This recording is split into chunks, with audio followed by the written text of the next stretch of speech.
Boa noite, amigos. Hoje, então, vamos apresentar uma videoaula que vai ensinar e facilitar o acesso dos esquelopes da válvula mitral estudadas a partir do curso e do exame de eco transesofágico. Veja, sempre existe uma grande dúvida do aluno que inicia o treinamento em eco transesofágico de saber quais são os esquelopes que são identificados a partir de cada um dos cortes do ecocardiograma transesofágico. Observem nessa imagem que nós temos a visão do corte esôfago médio, duas câmaras, a visão do corte esôfago médio, visão comissural, o corte esôfago médio, visão quatro câmaras e também o corte de esôfago médio longitudinal. Então vejam que dessa maneira nós vamos conseguir, de maneira prática, identificar qual das boceladuras ou esquelopes da cúspide anterior e da cúspide posterior eu visualizarei em cada um dos cortes tradicionais do ecocardiograma transesofágico. Vejam que, a partir do momento que eu identifico a imagem, eu já posso começar a identificar o posicionamento dos esquelopes, primeiramente da cúspide posterior. Então, vejam que eu tenho a cúspide posterior acima ou anterior na tela do transesofágico, e eu tenho a boceladura P3, a boceladura P2 e a boceladura P1. Observem que já na identificação dessas boceladuras, eu vejo que o esquelope P2, que é um esquelope de grande importância, principalmente na regurgitação mitral, acompanhada de degeneração mixomatosa, causando regurgitação mitral grave, nós sabemos que as causas de regurgitação mitral geradas por esse esquelope geralmente respondem melhor à plastia. Vejam que o P2 é muito bem visto pelo corte de esôfago médio longitudinal, assim como o P3 é um esquelope muito bem visto pela esôfago médio comissural. Ok? Vejam agora os esquelopes da cúspide anterior. Eu tenho A3, eu tenho A2 e eu tenho A1. Observem que a imagem esofágica ele identifica o posicionamento das cúspides ao contrário do transtorácico. No transtorácico, eu inicio da esquerda para a direita P1, P2 e P3, e a cúspide anterior, A1, A2 e A3. Lembrando que também nós vamos colocar essa imagem de costas, ou seja, aqui eu vou ter o P1, o A1, A2 e A3. E aqui embaixo, no corte transtorácico, eu vou ter o P1, o P2 e P3. É como se eu pegasse a imagem do esofágico e girasse para ficar de costas para vocês. Dessa maneira, a gente vai identificar os esquelopes no transtorácico. Mas vejam que, apesar da gente identificar facilmente todas as cúspides no corte transversal, vejam que ainda é difícil tentar entender qual esquelope eu vou ver, dependendo de qual janela. E por isso, o Centro de Treinamento em Ecocardiografia criou uma animação, criou uma ferramenta simples de ajudar o iniciante ou até mesmo ajudar o colega que já faz o método a tentar identificar de maneira mais simples os esquelopes visualizados através de cada uma das incidências do corte esofágico. Então vamos começar a brincadeira. Observem mais uma vez P3, P2 e P1. Observem que, pela visão do transesofágico, P3 e A3 eles são chamados esquelopes mediais, enquanto P1 e A1 são esquelopes laterais. Perfeito? Muito bom. Então agora vamos começar aquela brincadeira que eu falei que identifica mais facilmente os esquelopes. Então, a primeira coisa que nós vamos fazer, nós vamos desenhar no papel uma bola de futebol americano, ok? Observa que ele não é um círculo, é uma bola de futebol americano. Agora, lembrando do futebol americano, o próximo passo é desenhar o que nós chamamos do bigode do português. Repare agora, eu boto o bigodinho na estrutura elíptica que eu desenhei e fica aparecendo aquele bigode do português que trabalha na padaria. Depois de colocar o bigode do português, eu agora vou colocar os escalopes, lembrando que a cúspide anterior ela é mais ampla, a cúspide posterior ela é menos ampla. Então vejam, essa animação foi feita, como a gente vai ver, no eco transtorácico. Depois é só na cabeça a gente inverter a imagem. Então agora, ó, o próximo passo, eu vou identificar o scallop A1, o scallop A2 e o scallop A3, ou seja, as boceladuras da cúspide anterior da válvula mitral, que na imagem transesofágica elas vão aparecer posterior da tela. Agora eu vou lá, preencho P1, P2 e P3 e observem que agora eu já tenho todas as boceladuras da cúspide anterior e todas as boceladuras da cúspide posterior agora na nossa imagem de aprimoramento. Tendo feito isso, colocou a bola cilíndrica ou colocou a bola de futebol americano, botou o bigodinho do português, que é uma maneira que eu tenho de tentar diferenciar a cúspide anterior da posterior, identifiquei os escalopes de cada uma das cúspides e agora, para continuar a brincadeira, nós vamos desenhar o que nós vamos chamar de X da Xuxa, ok? Então eu vou colocar uma linha e outra linha. Essa linha à direita é a linha do 0 graus. Dali eu vou estar identificando o meu esôfago médio de 4 câmaras, também conhecido de 0 graus. Observem que agora outra perninha do X é o 90 graus, perfeito? Que nada mais é do que o esôfago médio de 2 câmaras, ou 90 graus.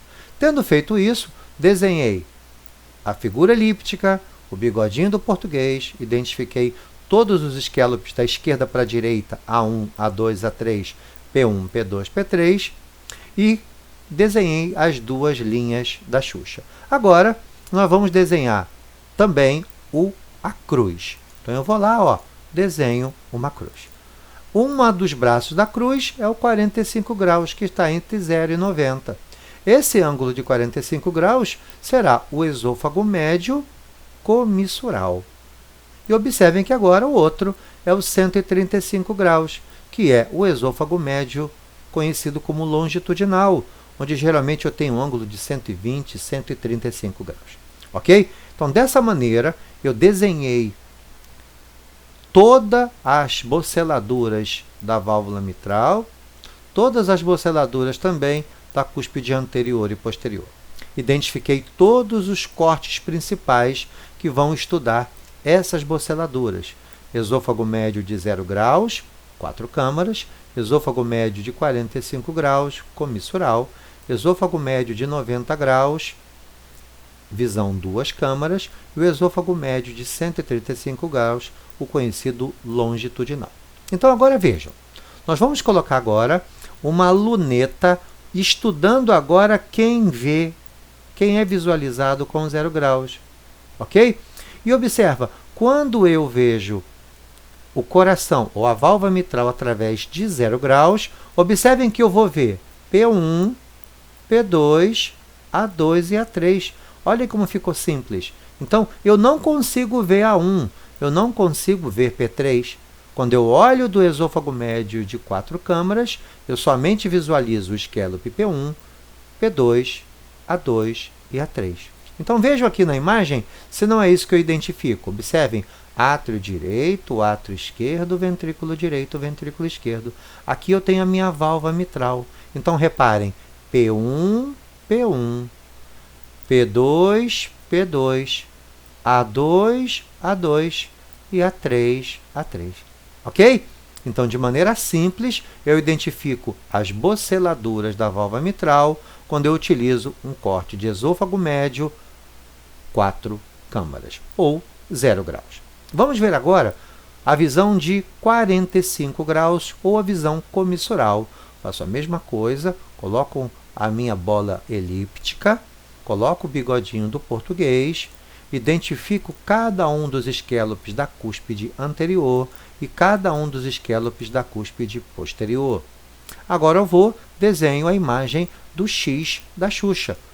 Uma das pernas é 0 graus, a outra perna é 90 graus. E por finalizar, eu desenho agora a cruz, que seria o ângulo de 45 e 135 graus. Dessa maneira, agora, eu tenho as quatro visões do esôfago médio. Esôfago médio, 4 câmaras, esôfago médio comissural, esôfago médio, 2 câmaras e esôfago médio longitudinal. Então, agora, nós vamos colocar a luneta de identificação para identificar quais são os escalopes que eu vejo a 45 graus. Olha que bacana, o único scallop que não é visualizado no 45 graus é o P2, ok? Então veja, eu vou ter P1, A1, A2, A3 e P3. O P2 ele não aparece na imagem. Algumas situações ele é flutuável, ele pode aparecer ou não, mas comumente ele não é visualizado o tempo todo durante essa incidência comissural. Então veja se estamos corretos. Peguei agora o esôfago médio de 2 câmaras, ou a 90 graus, e eu vejo P1, P1, A1, A1, A2, A2, A3, A3 e P3, P3. Ok? De maneira simples, apenas desenhando, eu identifico os escalopes da válvula mitral identificadas através do esôfago médio de 45 graus. Ok? Vamos fazer a mesma coisa agora com o esôfago médio de 90 graus. Então, para repetir, desenho a bola elíptica, desenho o bigodinho do português, separando a cúspide anterior da cúspide posterior. Coloco as boceladuras da válvula mitral da sua cúspide anterior e as boceladuras da cúspide posterior. Coloco a imagem do X da Xuxa, identificando o ângulo de 0 graus, que será a visão de esôfago médio de 4 câmaras, e a visão de 90 graus, que é o esôfago médio de 2 câmaras. Depois eu coloco a cruz. Lembrando que a cruz vai desenhar a linha horizontal 45 graus e a linha vertical 135 graus. Vejam agora que a partir da incidência de esôfago médio 2 câmaras, ou a 90 graus, eu vejo A1, A2, A3 e P3. Observe que nessa incidência eu não vejo P1 e eu não vejo P2. Dependendo da movimentação do scallop P2, ele também pode ser flutuante na imagem.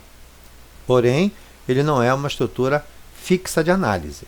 Ok? Então vamos ver a figura. Quando eu tenho lá o meu corte de esôfago médio 2 câmaras, onde eu tenho o ato esquerdo anterior e o ventrículo esquerdo posterior, vejam, eu vejo A1, A1, A2, A2, A3, A3, P3, P3. Dessa maneira, facilmente eu aprendo a identificar de maneira simples e animada os scallopes visualizados a partir do corte de esôfago médio 2 câmaras ou 90 graus. Vamos agora ao último corte, que é o corte visualizando a partir de 135 graus, o chamado esôfago médio longitudinal. Vejam, mais uma vez eu desenho a bola de futebol americano, o bigodinho do português, identifico os scallopes da válvula mitral da sua cúspide anterior, identifico os scallopes da cúspide posterior e agora eu desenho o que nós chamamos de X da Xuxa. O X da Xuxa, eu tenho a visão de 0 graus e a visão de 90 graus. A visão de 0 graus é o conhecido esôfago médio de 4 câmaras, enquanto de 90 graus, esôfago médio de 2 câmaras. Na sequência, agora eu desenho a nossa cruz. A linha horizontal será 45 graus e a linha vertical será 135 graus. Dessa maneira, agora, eu já tenho as 4 incidências do esôfago médio que vão estudar os scallopes da válvula mitral. Observem que esse scallop, esse corte, essa angulação de esôfago médio, ele é excelente para estudo do scallop P2 e também do scallop A2. Mas observem que A2 é um scallop que está na zona distal do nosso feixe ultrassom. Então, o melhor scallop visto pelo corte de 135 graus é o corte P2. Ok? Então, veja na imagem que quando você realiza o corte de esôfago médio de 135 graus, também chamado de longitudinal, eu só vejo A2 e P2. E vejam, esse é um dos cortes que mais cai em prova. Se cair em alguma prova, é esse que vai cair. Por quê? Eu identifico um scallop menor e um scallop maior, que é namorado da aorta. O scallop da válvula mitral que namora a aorta é o tão conhecido A2, e é sempre esse que é cobrado em prova. Ok? Então essa é uma maneira animada que a gente pode treinar com papel e uma caneta para tentar memorizar os scallops visualizados a partir de imagens de cortes do eco transesofágico. Espero que tenham gostado. Quem tiver gostado aí, dá uma curtida aí na página para que a gente possa transferir isso aí para outros colegas do Brasil todo, para que possa facilitar um pouco a identificação desses scallops através do corte transesofágico. Compartilhe no seu grupo para que a gente possa divulgar e democratizar cada vez mais o ensino. Um grande abraço.